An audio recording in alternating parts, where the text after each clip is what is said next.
7499 83 प्रतीक्षा Vishwanath Jamdade hall ticket देणार 2 वाजता बोलून.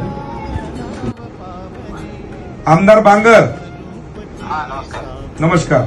प्रतीक्षा जमदाडे म्हणून आपल्याकडे एक ऍडमिशन झालेलं आहे आणि आज 2 वाजता पेपर आहे आणि तिला 1.5 लाख रुपये द्या नाहीतर मग तुझा हॉल तिकीट देत नाही असं मला वाटतं काहीतरी आपल्या कॉलेजकडून चाललंय. तर मला वाटते की तिचा नंबर त्या ठिकाणी लागलेला आहे, ऑनलाईन आहे, मागासवर्गीय आहे आणि त्या पद्धतीने जर तसं वागणं होत असेल तर मला वाटते चुकीचं आहे.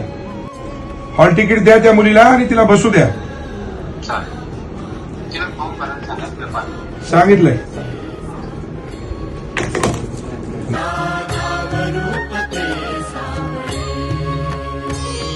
प्रतीक्षा विश्वनाथ जमदाडे ही मुलगी शिरपूर या ठिकाणी कॉलेजला असताना तिला ऍडमिशनच्या वेळेस कुठल्याही प्रकारचं म्हणजे असं फी भरण्याविषयी याच्याविषयी काही नाही. तर आता ऐन पेपरच्या वेळेवर तिला 1.5 लाख फीची मागणी करत आहेत. आमचे लाडके आमदार संतोषराव बांगर साहेब यांनी आता तिथच्या प्रिन्सिपलला बोलून आम्हाला मदत केली. याबद्दल आम्ही त्यांचे आभारी आहोत.